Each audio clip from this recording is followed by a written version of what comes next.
मंगलम भगवान वीरो मंगलम गौतमो गणी मंगलम कुंद कुंदार्यो जैन धर्मोस्तु मंगलम सर्वमंगल मांगल्यम सर्वकल्याणकारकं प्रधानं सर्वधर्माणां जैनं जयतु शासनं नमः समय साराय स्वानुभूत्या चकासते चित्स्वभावाय भावाय सर्वभावांतरच्छिदे। समय सारथी परमागम के परिशिष्ट में वर्णित जो 47 शक्तियों की चर्चा वह गुरुदेव श्री के व्याख्यान के आधार से अपनी स्वाध्याय चल रही है। 253 नंबर का पेज है। 22वें नंबर की शक्ति है अभोक्तृत्व शक्ति। इसके पहले थी अकर्तृत्व शक्ति, अब कहा अभोक्तृत्व शक्ति। दोबारा से पढ़ते हैं अपन। सकल कर्मकृत ज्ञातृत्व मात्र अतिरिक्त परिणाम अनुभव उपरम आत्मिका अभोक्तृत्व शक्ति, यानी समस्त कर्म से करने में आते हुए ज्ञातृत्व मात्र से भिन्न परिणामों के अनुभव के नाम भोक्तृत्व के उपरम स्वरूप नाम निवृत्ति स्वरूप अभोक्तृत्व शक्ति। यानी कहते हैं कि ये आत्मा में एक ऐसी शक्ति है कि जिससे यह रागादि विकार के वेदन से रहित है। यानी इसमें त्रिकाल अभोक्तृत्वपना रागादि का जैसे अकर्तृत्वपना पड़ा हुआ है, ऐसे ही रागादि का अभोक्तृत्वपना भी त्रिकाल है। तो ऐसे अभोक्तृत्व स्वरूप आत्मा की दृष्टि करने से पर्याय में अभोक्तृत्वपने का या अभोक्तृत्व शक्ति का परिणमन होता है, या वह शक्ति उछलती है, निर्मल व्यक्तता उसकी होती है। देख गुरुदेव का व्याख्यान है। यहाँ अकर्तृत्व शक्ति के साथ दूसरी शक्ति अभोक्तृत्व शक्ति ली। यहाँ तो कहते हैं आहार पानी दाल भात साग को नहीं भोग सकता, स्त्री का शरीर नहीं भोग सकता, किंतु विकार को भी नहीं भोगता, ऐसी इसकी यह चैतन्य वस्तु चीज है। ये है पर वस्तुएं खाने पीने की अनेक प्रकार की, उन्हें भोगे यह बात तो दूर रहो, उनके संबंधी लक्ष्य करने के काल में जो उस संबंधी राग परिणति में उत्पन्न हुआ या हर्ष शोक का जो परिणाम उत्पन्न हुआ, वेदन हुआ, उसको वो वेदन वास्तव में आत्मा करता नहीं, स्वभाव नहीं इसका। देखो विकार को भी भोगता नहीं, ऐसी इसकी चीज है। समझाए छे कहीं सामान्यता अपन बात करें तो यही कहेंगे कि हाँ दाल भात साग सब्जी हलवा पूड़ी खीर इसे नहीं भोग सकता, बस भोगे तो इस संबंधी राग को भोगे। तो यहाँ तो कहते हैं कि उस राग को भी यह आत्मा भोगतापने से शून्य है। ये आत्मा का स्वरूप उसके भोगतापने से रहित है। क्यों कैसे कहते हो कि सिद्ध परमात्मा को न वैसा राग है न उसका वहाँ उनको भोगतापना है। तो जैसा सिद्धों को नहीं है ऐसा सिद्ध समान अपने स्वरूप को देखने वाले को भी वह अभोक्तृत्व रूप निर्मल परिणमन पर्याय में परिणमित हो गया है। ये वाली बात यहाँ कहते हैं। देखो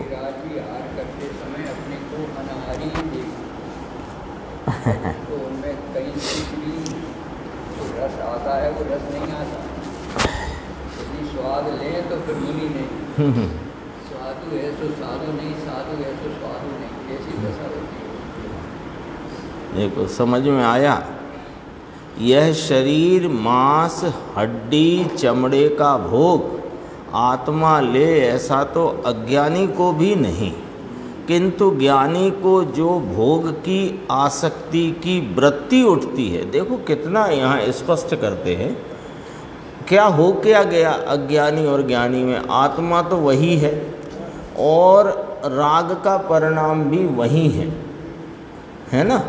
अब इसमें क्या हो गया कि ये इसकी गड़बड़ी अनादि से क्या चली आई थी कि अपने चैतन्य स्वरूप को जानता नहीं, पहचानता नहीं, और परिणति में जो राग है उसको वेदता हुआ यही मैं हूँ और यह मेरा कार्य है, इसको मैं भोगता हूँ, ऐसे एकत्व का अध्यास इसको अनादि का है। तो इसलिए अज्ञानी पर वस्तु को तो अज्ञानी भी नहीं भोग सकता। क्यों? कि वह तो उसके द्रव्य गुण पर्याय भिन्न और इसके द्रव्य गुण पर्याय भिन्न है।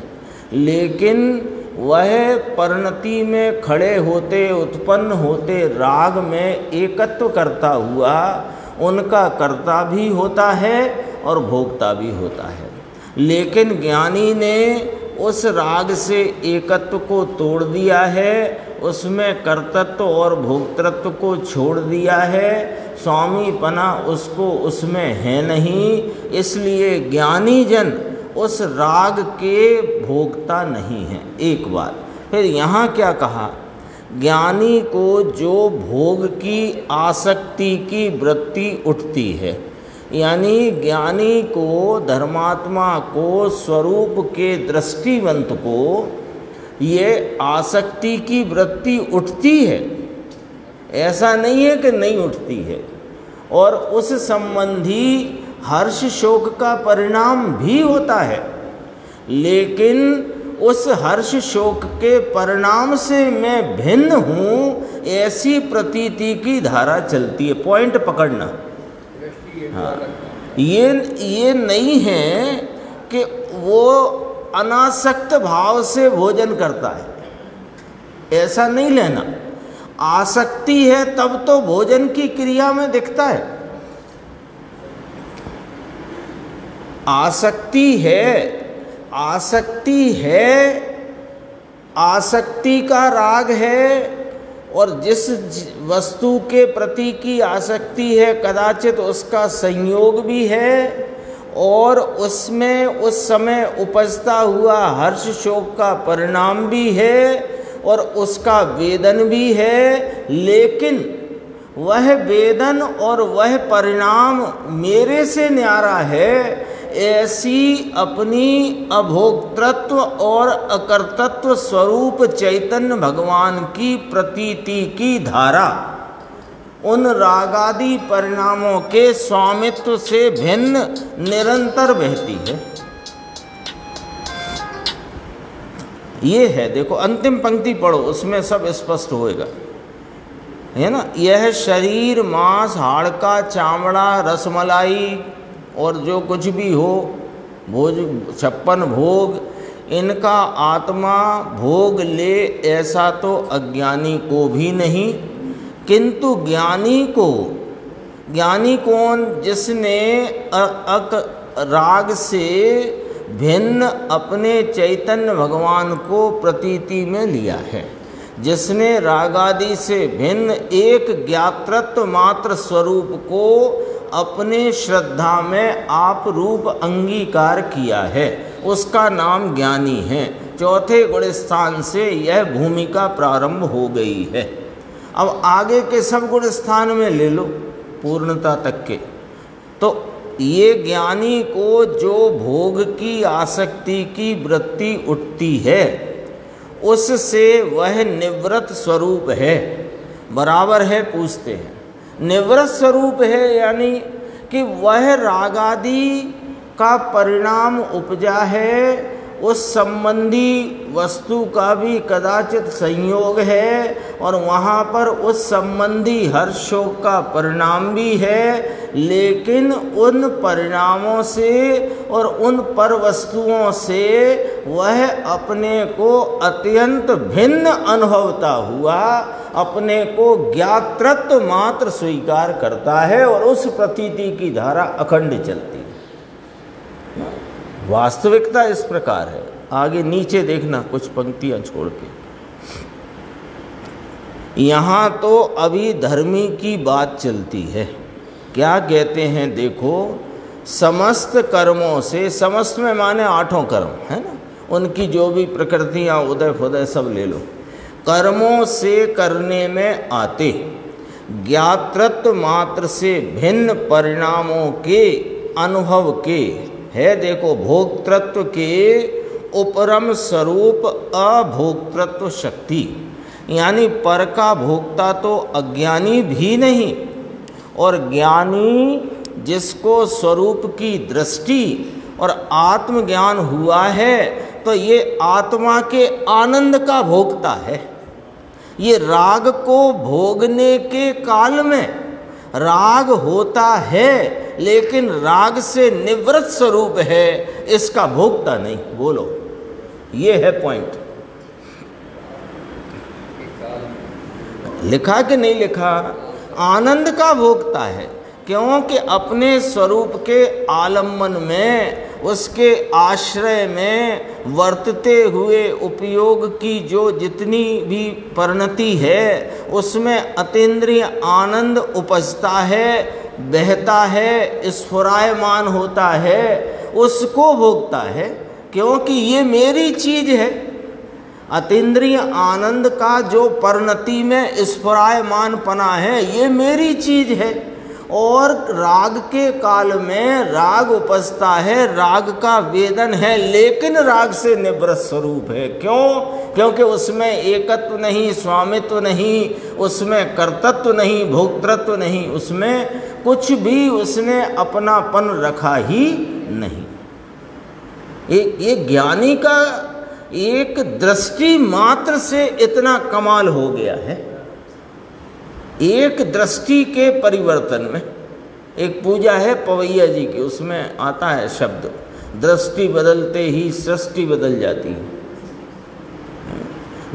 सृष्टि कहाँ है? कि सृष्टि तो जहाँ के तहाँ है, लेकिन अपनी दृष्टि में वह सब इस स्वयं के खाते से बाहर निकल गया। एक चैतन्य स्वरूप ज्ञानानंद वस्तु वह मैं हूँ, और इसके अलावा परिणति में उत्पन्न होता राग, उससे यह निवृत्त स्वरूप है, उससे उपरम स्वरूप है, उससे अभाव स्वरूप है। जैसे अपन ने नक्की किया अभी अपन घर से निकलेंगे, किंतु अब शेखर जी पास है और घर उधर भीड़ हो गई ना, तो ऐसे ही समय दृष्टि की, अब दृष्टि किधर होगी? स्वभाव की तरफ हो गई या मोक्ष की तरफ हो गई। अब उसका संसार पीछे हो गया, मन अब संसार दूर हो गया और मोक्ष नजदीक। बहुत गंभीर, दृष्टि बदल गई ना। ज्ञानी के दृष्टि बदलने से क्या हुआ, वो पॉइंट याद करना। असाधारण स्वयं संवेद्यमान ज्ञान लक्षण द्वारा वर्तमान उपयोग की प्रकट दशा में इस चैतन्य महाराज को जो लक्षित किया, तो एक ज्ञप्ति मात्र माने ज्ञान मात्र भाव में अंतःपातनी अनंत शक्तियाँ उछलती हैं। उसमें ये अभोक्तृत्व शक्ति उछली, तो इसका परिणमन हुआ। परिणमन क्या है वो समझना है अपने।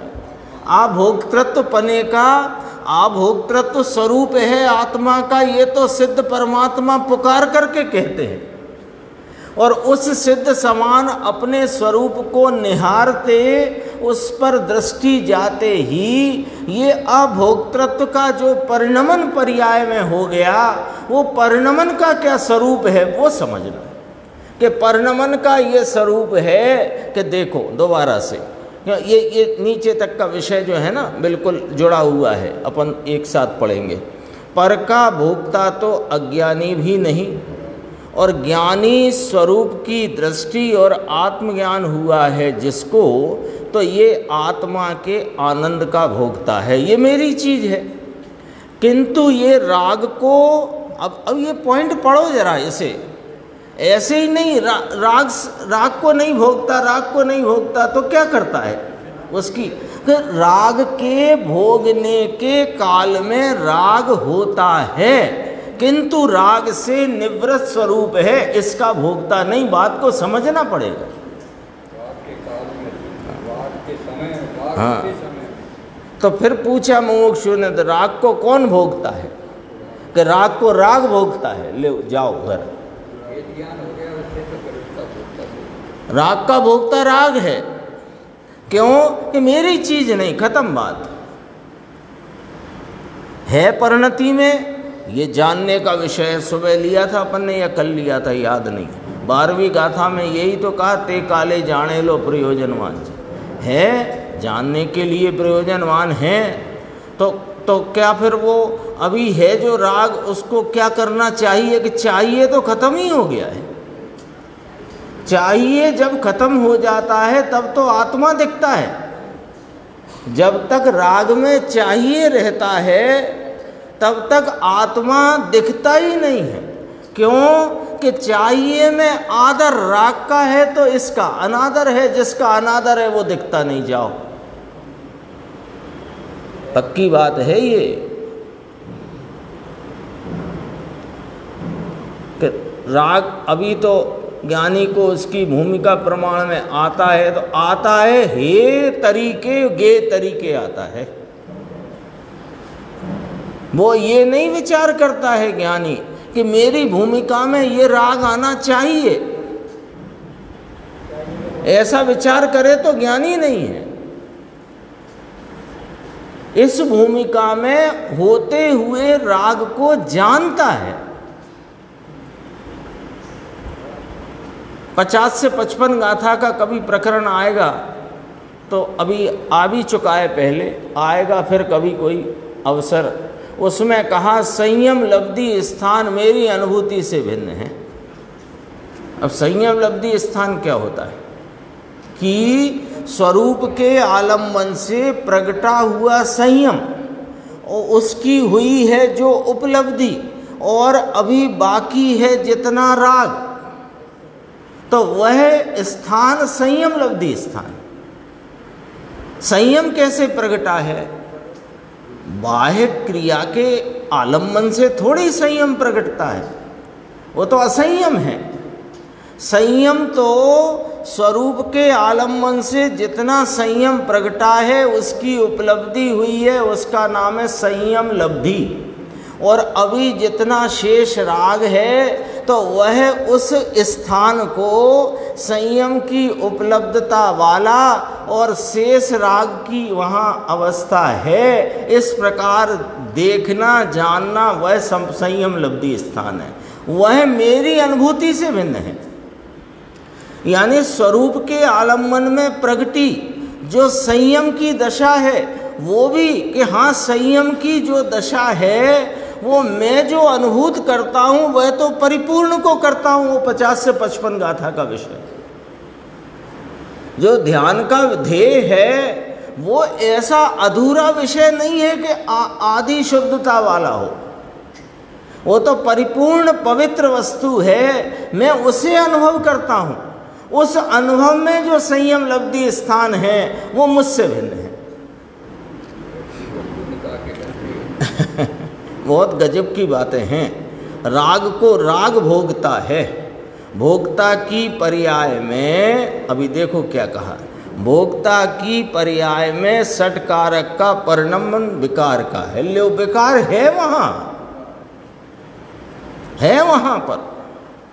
ज्ञानी आहार भोजन आदि करते हों, घर में गृहस्थ हैं, स्त्री पुत्र कुटुंब में रहते हों, तो उस जाति का राग है, उस जाति का राग संबंधी वहाँ पर भोगना भी है, भोगने का राग भी है। लेकिन वह राग का भोक्तापने की पर्याय में वह राग का परिणमन उसके षटकारक से स्वतंत्र होता है। मैं उससे न्यारा हूँ, ऐसी प्रतीति की अखंड धारावाही धारा चलती है। ये अभोक्तृत्व शक्ति की बात चल रही है। देखो अपन ने चूँकि कर्ता कर्म अधिकार का स्वाध्याय अपना है, अपने को अभ्यास है उसका थोड़ा थोड़ा, तो उसके कारण से अपन कहते हैं कि ज्ञानी राग का अकर्ता है ना। तो वहाँ अपन ने लगाया कि राग के काल में भी राग का अकर्ता है, तो राग के भोग के काल में भी भोक्तृत्व का अभोक्ता है, भोक्तापने से अभोक्ता है, ये बात समझना पड़ेगी ना। नीरसता नहीं आई है, समझना जरा बात, नीरसता नहीं आई है। नीरसता आई है तो फिर राग ही क्यों उठा उस जाति का? देखो इसमें लिखा कि नहीं लिखा, राग को राग भोगता है, यानी कि वह राग रूपी विकार का परिणमन, उसके पर्याय में षटकारक का परिणमन विकार का विकार में विकार से है, और अपनी अभोक्तृत्व शक्ति की पर्याय में निर्मल परिणति के षटकारक हैं। ये अपने स्वरूप का आलंबन लेने से ये जो निर्मलता अंतरंग में अनंत शक्तियों के उछलने रूप प्रगटी है, उसमें अभोक्तृत्व का भाव जो प्रगटा है, उसकी निर्मल परिणति के षटकारक उस विकार की परिणति के षटकारक से न्यारे हैं। जाओ,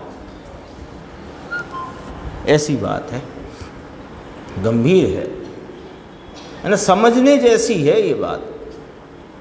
254 पेज देखो, थोड़ा इसको परिणमन में क्या लिया वो भी देखते हैं अपन। जैसे अभोक्ता शक्ति द्रव्य में है, नीचे वाला पैराग्राफ 254, जैसे अभोक्ता शक्ति द्रव्य में है, गुण में है, ऐसा जहाँ परिणमन हुआ वहाँ पर्याय में अभोक्तापना आया, परिणम गया ना, अभोक्तृत्व शक्ति का परिणमन हो गया।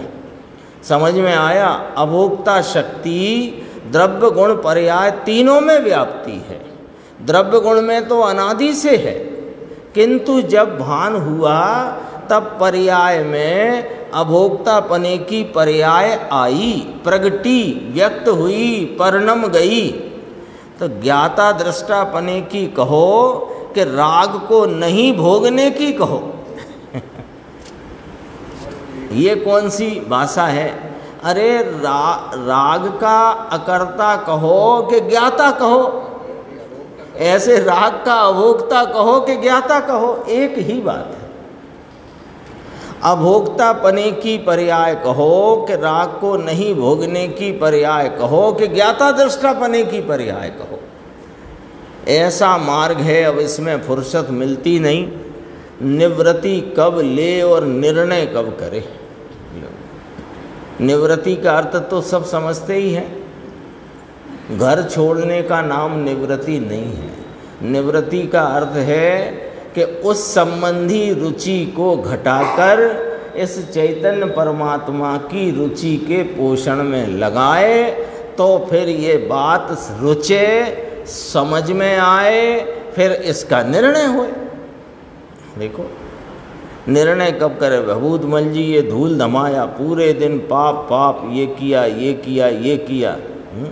अरे रे, बाहर का करना तो इसकी पर्याय में भी नहीं है, और ये तो इसके द्रव्य गुण में जो अभोक्तृत्वपना है, इसको कबूल करते अभोक्तापना पर्याय में आता है।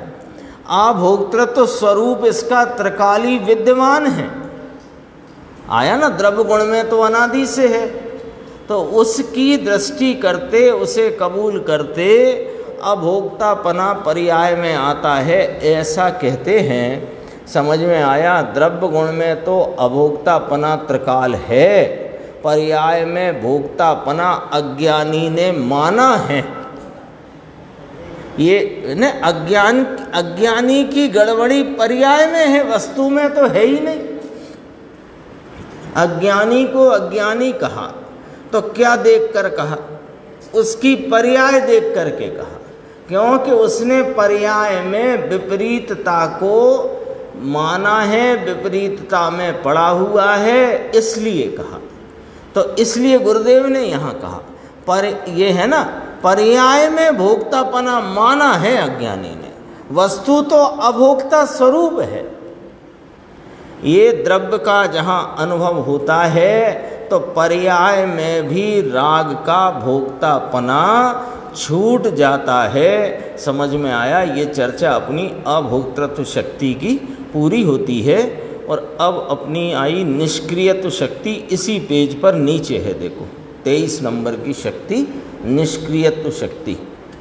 सकल कर्म उपरम प्रवर्त आत्म प्रदेश निष्पंद रूपा निष्क्रियत्व शक्ति। समस्त कर्म के उपरम से प्रवर्तती। उपरम का तो अर्थ आ ही चुका है, निवृत्ति से, उसके अभाव से, समस्त कर्म के अभाव से अथवा समस्त कर्म की निवृत्ति से प्रवर्तती आत्म प्रदेशों की निष्पंदता स्वरूप यानी अकंपता स्वरूप निष्क्रियत्व शक्ति। लो, योग का भाव होता तो पूरा वहाँ है। जब अयोग केवली की दशा होती है तब समस्त कर्म के उपरम से प्रवर्ती आत्म प्रदेशों की निष्कंपता कही वहाँ। यहाँ अंश प्रकट हो गया उसका। क्यों हो गया कि एक इसमें चर्चा आएगी, बहुत गंभीर है, पहले भी अपन कर चुके हैं, कि जो एक इस चैतन्य महाराज परिपूर्ण तत्व, इसकी दृष्टि करते इसकी अनंत गुण अनंत शक्तियों की सामर्थ्य पर्याय में आंशिक प्रकट हो जाती है। और वो क्या सिद्ध करती है कि वही अंश बढ़कर के पूर्णता को लाता है, वही अंश बढ़कर के पूर्णता को लाता है।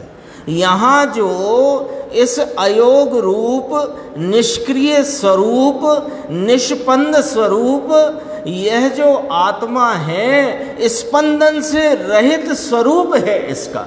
ऐसे स्पंदन से रहित स्वरूपी आत्मा को दृष्टि में लेने से स्पंदन का आंशिक अभाव यहाँ हो जाता है। उसको कहा निष्क्रियत्व शक्ति का परिणमन। देखो इसकी गुरुदेव की व्याख्या ये अपन ने पढ़ ली, अभी रह गई है। समस्त कर्म के उपरम से प्रवृत्ति आत्म प्रदेशों की निष्पंदता स्वरूप नाम अकंपता स्वरूप निष्क्रियत्व शक्ति, ब्रैकेट में सरल करके कहा सकल कर्म का अभाव होता है तब प्रदेशों का कंपन मिट जाता है, इसलिए निष्क्रियत्व शक्ति भी आत्मा में है तब तो मिटता है। अब अपन कहते हैं आत्मा में योग गुण है, आत्मा में निष्क्रियत्व गुण है, वास्तव में अकंपने का गुण है। योग तो इसको अभी संसार अवस्था में कर्म संयोग निमित्त है कर्मों का, और इसकी संसार अवस्था में आत्म प्रदेशों में कंपन की योग्यता है, लेकिन स्वरूप नहीं। स्वरूप इसका निष्क्रियत्व स्वरूप की वस्तु है। ये कहने में आता योग है, हाँ, लेकिन फिर इसके बाद तो अयोग दशा प्रकटती है। हाँ, 14वें गुण स्थान में अयोग दशा प्रकटती है ना। है वो पर्यायगत योग्यता की बात है। हाँ नहीं, लेकिन आंशिक निष्पंदता वहाँ आ गई है। देखो अज्ञानी के आत्म प्रदेशों में भले स्पंदन कम हो, लेकिन निष्पंदता का भाव नहीं प्रगटा, और केवली परमात्मा को भले स्पंदन अभी अधिक हो, लेकिन निष्पंदता का भाव वहाँ विद्यमान है। फर्क ये है।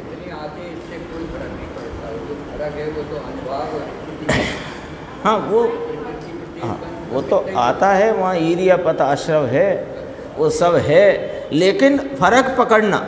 अज्ञानी को कदाचित आत्म प्रदेशों में हलन चलन कम हो, लेकिन निष्क्रिय पने का अंश भी नहीं प्रगटा, और भगवान अरिहंत अवस्था में भले कंपन अधिक है, लेकिन निष्क्रियत्व वहाँ खिला हुआ है। ये फर्क आ गया।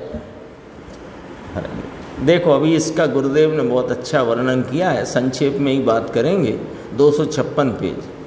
समस्त कर्म के उपरम से, भाषा इस प्रकार है कि समस्त कर्मों के उपरम से।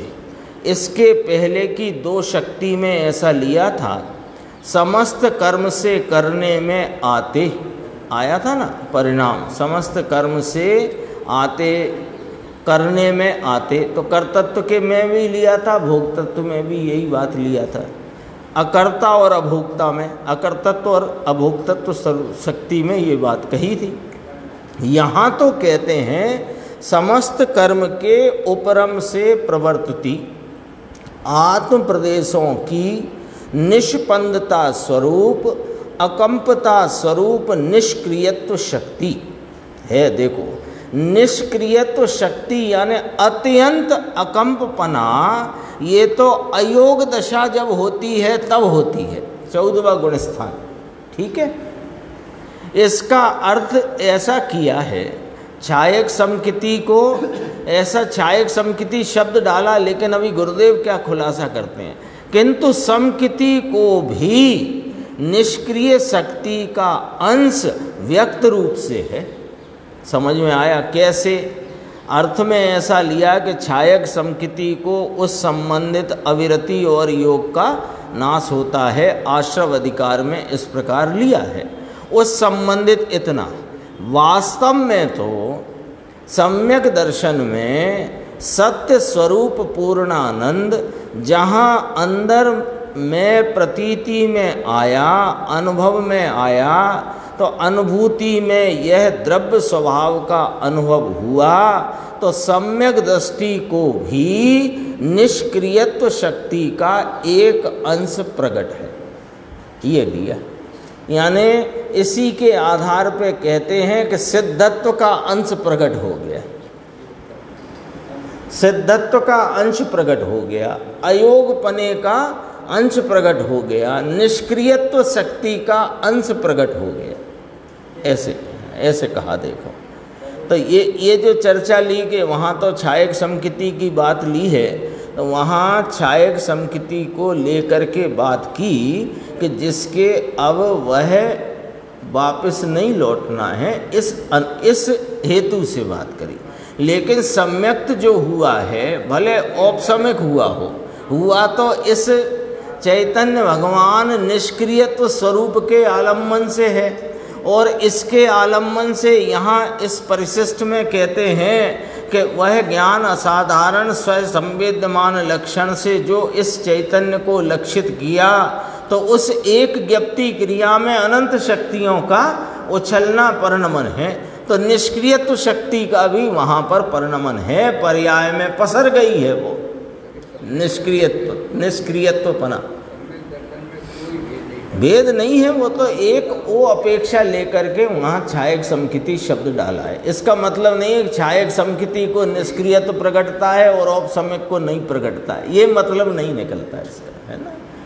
ये सब अपने को इसलिए समझना जरूरी है कि अपन पढ़ते हैं ना, तो पढ़ के शब्दों के पीछे दौड़ेंगे तो फिर वो गड़बड़ हो सकती है। इसलिए गुरुदेव ने भी यहाँ स्पष्ट किया। देखो नीचे की 3 पंक्ति, यहाँ समस्त कर्म का अभाव लिया है। निश्चय से तो आत्मा में अनंत आनंद, अनंत ज्ञान, अनंत स्वच्छता, अनंत प्रभुता है। ऐसी निष्क्रियत्व शक्ति भी अनंत भाव से पड़ी हुई है स्वभाव में। उसकी स्वभाव सन्मुख की प्रतीति होने से निष्क्रियत्व शक्ति का भी अंश व्यक्त चौथे गुण स्थान से प्रकट होता है। ये वाली बात यहाँ कही। निष्क्रियत्व शक्ति तो समझ ही गए, है ना, परिस्पंदन से रहित, परिस्पंदन के अभाव रूप, कंपन के अभाव रूप। फिर नीचे वो सर्वगुणांस्ते सम्यक्त किसी ने कहा, तो उस पर से गुरुदेव ने श्रीमद् का सर्वगुणांस्ते सम्यक्त वो वाली बात भी समझाई। फिर रहस्यपूर्ण चिट्ठी में जो ज्ञान आदि एक देश व्यक्त होते हैं उसकी चर्चा भी करी। ये सब चर्चा इसमें आ गई है, अपने को पढ़ना हो तो पढ़ सकते हैं घर पे या यहाँ पर आकर। इसमें 1-2 पॉइंट और हैं, थोड़े अच्छे लगे इसलिए। 260 पेज पे देखना। शक्ति की चर्चा तो यहाँ हो गई पूरी, पर उसमें थोड़ी थोड़ी बात आएगी, वो देखना। मुमुक्षु ने कहा कि तत्व को समझने के लिए सोनगढ़ में एकांत है, शांति है, ऐसा कहा।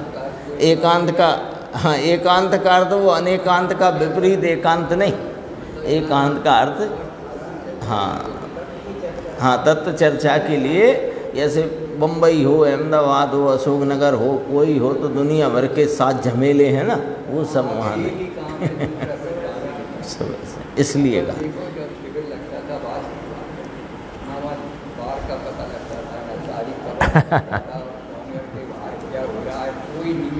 कुछ नहीं। तत्व को समझने के लिए पूछा प्रश्न क्या मतलब कहा उन्होंने, तो उत्तर अपना करना है, उसे कुछ समय एकांत का वास करना चाहिए। हाँ, नियम है, निर्णय होगा, चिंतन होगा, वो तो एकांत में। हाँ, और तत्व अभ्यास पूर्वक, तत्व अभ्यास ना हो और एकांत में चला जाए तो गड़बड़ हो जाएगी। तत्व अभ्यास ना होए और एकांत में जाएगा तो वो ही खड़ा होएगा ना सामने जो घोंटा होएगा। ये तो वहाँ तो गुरुदेव श्री विराजते थे तब भी, और अब भी गुरुदेव श्री की 3 समय सीडी चलती है। तो जब विराजते थे तब तो स्वर्णपुरी थी वो। तो वो गुरुदेव ने क्या कहा, पंडित जी ठीक कहते हैं, एकांत कहते हैं ये दृष्टि से नहीं, क्योंकि पूरा हिंदुस्तान यह आरोप करता था कि सोनगढ़ में एकांत बात होती है, यानी एकांत का विवेचन होता है। वो एकांत कहते हैं इस दृष्टि से नहीं, किंतु यहाँ एकांत में शांति है इस दृष्टि से। एक ऐसा अपना स्वरूप, अभी जरा स्वरूप का एकांत समझाते हैं, देखना बहुत गंभीर है। एक ऐसा अपना स्वरूप, इसकी एकाग्रता में एकांत है। इसकी एकाग्रता, उपयोग के द्वारा इसको ही ध्येय बनाकर वर्तती हुई उपयोग की जो अविच्छिन्न धारा है, उस धारा के द्वारा वर्तती एकाग्रता वह एकांत है। कौन सा एकांत, बस और कुछ है नहीं ना वहाँ। ये एकांत में आनंद आता है। कौन सा एकांत, एकाग्रता का एकांत, हाँ, उसमें आनंद आता है। और स्वरूप की एकाग्रता रूपी एकांत में शांति आती है और अनंत गुण की शक्ति अंश में व्यक्त होती है। तो आनंद गुण का भी अंश आया, वीर गुण का भी अंश आया। वीर गुण कौन सा कि स्वरूप की रचना करे वह वीर है, बाकी सब कायरता है। शुभ भाव की रचना करे, इस वीर को यहाँ वीर कहते नहीं। ले, और प्रभुता के गुण में भी अपनी पर्याय में प्रभुता आती है, तो वह प्रभुता शक्ति के कारण से, ये शक्ति को धरने वाले की दृष्टि होने से पर्याय में प्रभुता का परिणमन होता है।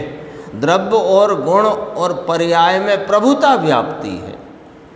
प्रभुत्व शक्ति, विभुत्व शक्ति, सुख शक्ति, वीर शक्ति, ये अनंत शक्तियों का परिणमन पर्याय में व्याप्ता है। कैसे कि इस एक एक स्वरूप आत्मा की उपयोग की एकाग्रता रूपी एकांत में, वो एकांत शब्द आया ना, उस पर से चर्चा करी है। देखो समझ में आया, मार्ग तो सूक्ष्म है बापू, घना सूक्ष्म क्या होए।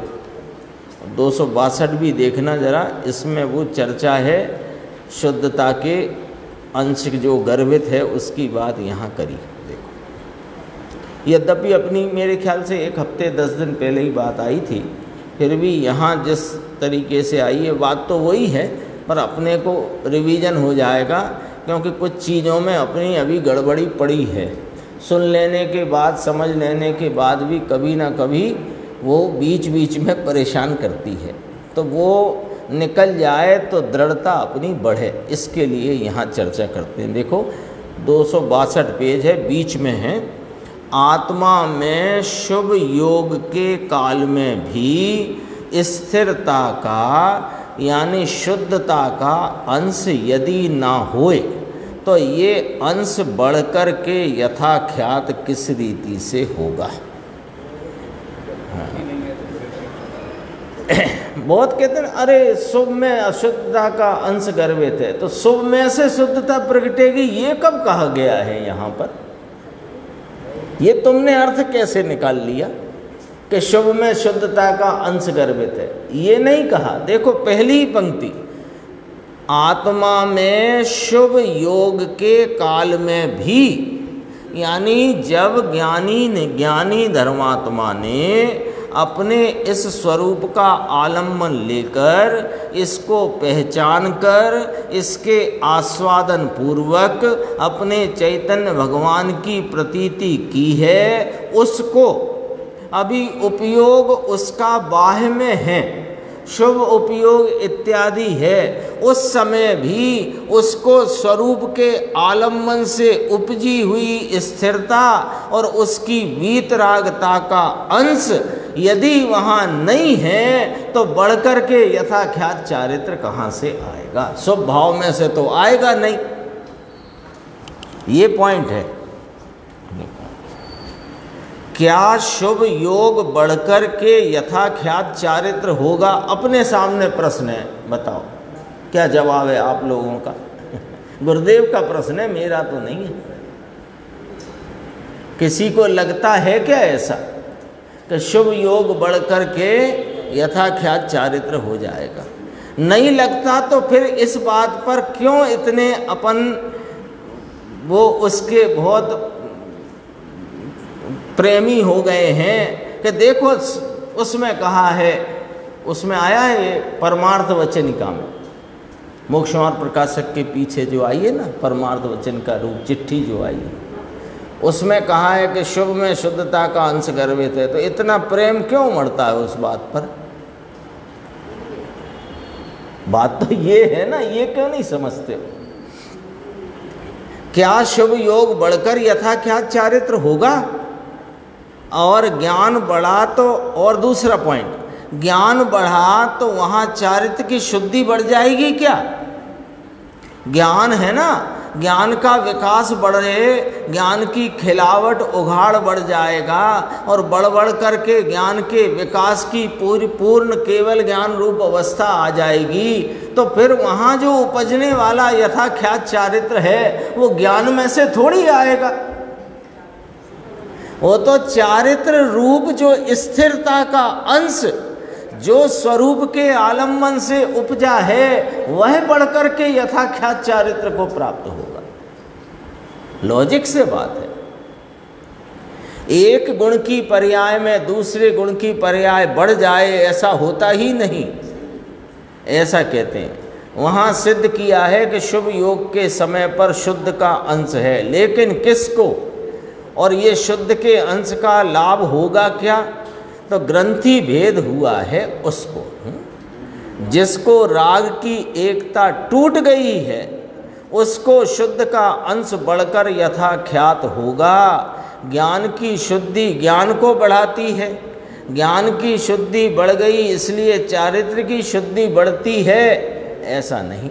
ये कैसे कहते हो बात के? देखो इसकी भी एक बात ख्याल में लेना, पंचाध्यायी में भी आई है और गुरुदेव श्री के व्याख्यानों में भी आई है कि जैसे जिस समय पूर्ण वीतरागता हुई और पूर्ण वीतरागता के साथ ज्ञान की, दर्शन की, सुख की, वीर की अनंत चतुष्टय वहाँ पर प्रकट हुआ, तो सब गुण का अपना अपना कार्य वहाँ पर परिपूर्णता से हुआ है। तो एक गुण ने दूसरे का किया ऐसा तो हुआ नहीं है। कैसे कहते हो कि एक गुण के कार्य के साथ दूसरा हुआ तो उसे निमित्त तो कहा गया है, कहा है ना। निमित्त की सामान्य व्याख्या दो द्रव्यों की वर्तमान पर्याय में घटित होती है, पर विशेष व्याख्या यदि समझी जाए जब बाहर की कोई बात ही ना की जा रही है और एक अपने स्वरूप के परिणमन की ही बात करी जाए, तो एक गुण की का दूसरे गुण के परिणमन में निमित्तपना कहा, तो निमित्तपना ही यह सूचित करता है कि इस गुण ने उसका कार्य नहीं किया। सब गुण असहाय हैं, अपने अपने रूप हैं, अपना अपना कार्य करते हैं। यदि अपना कार्य नहीं करते तो फिर वह एक गुण वह दूसरा गुण बन जाएगा। सम्यक दर्शन स्थान में ही सहायक हो जाता है और ज्ञान फिर भी कोई स्थान में जाकर सहायक होता है। हाँ कौन करेगा? समय लगता है, लाखों करोड़ों पर टिका जाए। श्रद्धा यहीं पूर्ण हो जाए, ज्ञान की पूर्णता से चारित्र की पूर्णता नहीं होएगी, भले साथ में होए, लेकिन ज्ञान बढ़कर के केवल ज्ञान रूप परिणमेगा। चारित्र का अंश स्थिरता का जो शांति का है वह बढ़कर के यथाख्यात होगा, ज्ञान थोड़ी। इसलिए शुभ योग के काल में भी ज्ञानी धर्मात्मा को जो स्वरूप के आलम्बन से जितनी स्थिरता प्रकट है वो स्थिरता का अंश शुभ उपयोग के काल में, शुभ योग के काल में विद्यमान है। वह अंश बढ़कर के यथाख्यात चारित्र को प्राप्त होता है, शुभ बढ़कर के नहीं। मोक्ष मार्ग प्रकाशक में पीछे है परमार्थ वचन कामी ये चर्चा, 268 पे आते हैं। और ये जो शक्ति है नियत प्रदेशत्व शक्ति, इसकी चर्चा प्रारंभ करते हैं। देखो ये भी बहुत गंभीर है, इसमें 24वें नंबर की शक्ति है। आ संसार सहरण विस्तरण लक्षित किंचित न्यून चरम शरीर परिमाण अवस्थित लोकाकाश सम्मित आत्म अवयवत्व लक्षणा नियत प्रदेशत्व शक्ति। देखो हाँ, नियत प्रदेशत्व शक्ति की बात करें, यानी क्या? निश्चय प्रदेश। नियत प्रदेश माने निश्चय प्रदेश, निश्चय प्रदेश माने निश्चित प्रदेश, घटबड़ नहीं। तो अब इस एक पंक्ति में नियत प्रदेशत्व शक्ति की चर्चा करी, तो थोड़ा ख्याल में लेना बात को। इस नियत प्रदेशत्व शक्ति को 3 पॉइंट में समझाया, 3 पॉइंट में, 3 पॉइंट आ गए इसमें, अभी अपन पढ़ेंगे। 3 पॉइंट में समझाया। और ये नियत प्रदेशत्व शक्ति का धर्मात्मा ज्ञानी को, स्वरूप दृष्टिवंत को इसका परिणमन पर्याय में हो गया है। 2 बातें पकड़ लो, अभी देखो क्या है। 3 बातें करेंगे। जो अनादि संसार से लेकर के संकोच विस्तार से लक्षित है, लक्षित है नाम ये जानी जाती है, लक्षित है नाम जानी जाती है। क्या? अनादि संसार से लेकर के यह आत्मा का जो प्रदेशत्व गुण का जो परिणमन रूप इसका अपना विस्तार है, वह विस्तार अनादि संसार से संकोच विस्तार रूपता से जाना जाता है, एक बात। और जो चरम शरीर के परिमाण से कुछ न्यून परिमाण में अवस्थित होता है, दूसरी बात है ना। जब सिद्ध अवस्था यानी सादि अनंत एक ही अवस्था में रहने की जो अवस्था है, सिद्ध अवस्था, उसमें चरम नाम अंतिम शरीर के परिमाण माने नाप से कुछ न्यून परिमाण माने नाप में अवस्थित हो जाता है, ठीक है। ऐसा अब ये 2 पॉइंट हो गए, ये 2 पॉइंट हैं, ये आत्मा के इस विस्तार के परिणमन की योग्यता को बताते हैं। आत्मा है ना, तो इसका विस्तार है, विस्तार है वो प्रदेशत्व गुण की पर्याय है, ठीक है। तो उसका जो पर्याय में जो योग्यता का भाव है वो इन 2 पॉइंट से बताया। दोनों स्थिति बता दी। जीव कहाँ कहाँ अनादि से संसार में रहा और अंत में जाएगा तो या तो संसार में रहेगा या तो सिद्ध होएगा। तो 2 स्थिति बनी, संसार और सिद्ध। तो संसार में इसका यह विस्तार संकोच विस्तार से लक्षित होता है, नाम जानने में आता है। यानी इसके इस विस्तार रूप भाव में संकुचन और विस्तार पर्याय में होता है। और जब यह पूर्ण भाव को प्राप्त होकर सादि अनंत काल के लिए एक अवस्था में अवस्थित होता है, विस्तार अपेक्षा अवस्था है ना, उसमें अवस्थित होता है, तो चरम शरीर से कुछ न्यून परिमाण नाम नाप में वह सादि अनंत काल तक अवस्थित रहता है। ये भी पर्याय रूप योग्यता है। ठीक है, अब इसका वास्तविक स्वरूप क्या है वो तीसरे पॉइंट में यहाँ कहते हैं। देखो, ऐसा लोकाकाश के माप जितने माप वाला आत्म अवयवपना जिसका लक्षण है, ऐसी नियत प्रदेशत्व शक्ति लोकाकाश के जितने प्रदेश हैं उतने ही संख्या के प्रदेश वाले इस आत्मा का विस्तारपना, अवयव कहा ना, वो इसका विस्तारपना जिसका लक्षण है, ऐसी नियत निश्चित घटबढ़ नहीं होने वाली प्रदेशत्व शक्ति। हाँ, निगोद की दशा होए, महामत्स्य की दशा होए, हाथी की होए, चींटी की होए, कोई दशा हो, मनुष्य की हो, 7 हाथ का मनुष्य होए कि 500 धनुष का मनुष्य हो, नियत है। ये समझना जरा बात को। अब ब्रैकेट का पढ़ते हैं अपन। आत्मा के लोक परिमाण, परिमाण माने नाप, है ना, लोकाकाश है ना, लोकाकाश का नाप है 343 घन राजू, है ना, तो 343 घन राजू उसका नाप है। और उस नाप के में जितने प्रदेश हैं, प्रदेश का आकार निश्चित है। अब समझते चलना, प्रदेश का आकार निश्चित है कितना, कि एक परमाणु जितना स्थान घेरे इतना एक प्रदेश का माप है। और ऐसे असंख्यात प्रदेश रूप 343 घन राजू में पसरा हुआ ये जो लोकाकाश है, ये असंख्यात प्रदेश विस्तार वाला है। ऐसे ही इतने ही असंख्यात प्रदेश वाला प्रत्येक जीव है, इतने ही असंख्यात। ये आत्मा के लोक परिमाण असंख्य प्रदेश नियत ही हैं।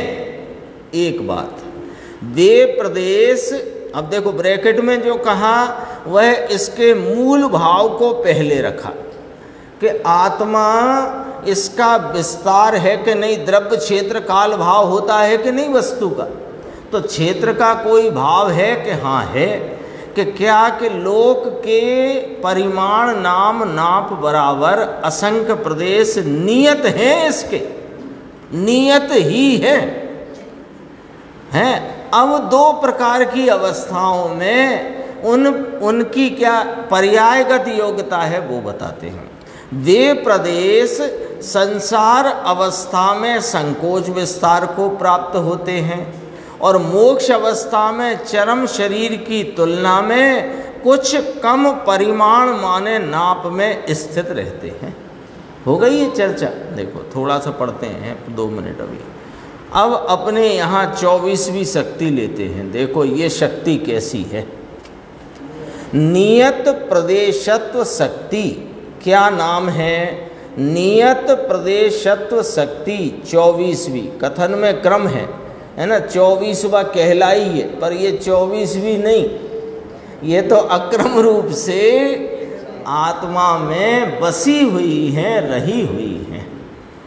अंदर वस्तु में क्रम नहीं, वस्तु में तो एक साथ अनंत शक्ति है। कथन में एक साथ किस रीति से आए, इसलिए कथन में क्रम पड़ता है। वस्तु में सब शक्तियां अक्रम हैं, तो कहते हैं कि नियत प्रदेशत्व यानी कि क्या। ये देखना पंक्ति बस। नियत प्रदेशत्व यानी कि क्या, अपना देश, अपना क्षेत्र, अपना विस्तार, कि जिस इस क्षेत्र में, जिस इस विस्तार में अनंत गुण का प्रकाश नाम सामर्थ्य प्रकट उठती है, वह क्षेत्र, वह मेरा प्रदेश, मेरा क्षेत्र, मेरा विस्तार, वह नियत प्रदेश स्वरूप है। समझना, पहले यही समझ लो, फिर संकोच विस्तार क्या हुआ और वो बाद में क्या हुआ चरम शरीर से कुछ न्यून, वो तो जल्दी समझ में आ जाएगी। पहले ये समझ लो कि ये आत्मा वस्तु है कि नहीं, तो वस्तु है तो इसका चतुष्टय है कि नहीं, ये द्रव्य क्षेत्र काल भाव, ठीक है। तो क्षेत्र इसका कुछ विस्तार है कि है, तो वो विस्तार क्या है कि उस विस्तार, वह इसका वह विस्तार जिसमें इसके अनंत गुणों का सामर्थ्य का पवित्र और भाव, उसकी शक्तियों का भाव जो खिल उठता है, वो कहाँ उठता है, यानी मेरे दृष्टि शक्ति, ज्ञान शक्ति, चिति शक्ति, सुख शक्ति, वीर शक्ति, सक्षत्व शक्ति, प्रकाश शक्ति, ये सब का परिणमन कहाँ होता है, यहाँ होता है क्या, वहाँ यहाँ होता है क्या, कहाँ होता है कि जहाँ आत्मा के अपने क्षेत्र में होता है। पॉइंट यहाँ से पकड़ना, कहाँ होता है वह अनंत गुण की सामर्थ्य का पवित्र और निर्मल परिणमन, कि वह तो मेरे अपने क्षेत्र विस्तार में होता है। तो जो पूरे क्षेत्र विस्तार में होता है, वह क्षेत्र विस्तार क्या है कि जहाँ ये सारा परिणमन होता है, उसको बताते हैं कि ये जो जीव का, प्रत्येक जीव का उसका अपना प्रदेश नाम, उसका देश क्षेत्र विस्तार है, वह नियत प्रदेश वाला है, निश्चित प्रदेशों वाला है। निश्चित प्रदेश कितने कि लोक प्रमाण असंख्यात प्रदेशी, तो ये नियत ही रहते हैं कि हाँ यह सदैव नियत रहते हैं। इनमें जो संकोच विस्तार कहा उसकी क्या बात है कि संकोच विस्तार होने पर भी ना तो प्रदेशों की संख्या घटती बढ़ती, न प्रदेश का आकार घटता बढ़ता, ये नियत प्रदेश पना है। समझना बात को, अपन कह देते हैं सूखा गीला चमड़ा, वो एक थोड़ी बात को समझाने भर की बात है। गुब्बारे इतना सा है, फूल के इतना हो गया, ये सब समझाने की बात है, ऐसा नहीं है जैसा वो उदाहरण में कहा। वो तो रूपी वस्तु है। हाँ, सारे प्रदेश, इसमें ये नहीं है कि वो इसको समुद्घात होता ही है, ऐसा भी नहीं है। अरे कोई जीव अनंत काल निकल जाए और इस लोक के सर्व प्रदेशों में नहीं पसरे, निगोज से ही नहीं निकले, और केवल ज्ञान भी प्राप्त करे, तो वो जरूरी नहीं है सबको समुद्घात हो। तो ये मतलब नहीं है, मतलब तीन पकड़ लेना बस, फिर चर्चा अपन आगे करेंगे कल। ये तो ये वस्तु है, तो इसका कोई क्षेत्र विस्तार देश है कि नहीं है कि है, तो वह क्या है कि वह कैसा है कि नियत है कि अनियत है। पॉइंट यहाँ से समझो, नियत है कि अनियत है कि नियत है। तो नियत है तो कितना नियत है वो बता दो, कि लोक प्रमाण असंख्यात प्रदेश वाला है। तो साहिब लोक तो 343 घन राजू है, कि वो लोकाकाश 343 घन राजू का जितना विस्तार है और उसमें जितने प्रदेश हैं, उतने प्रदेश एक प्रत्येक जीव के हर समय है।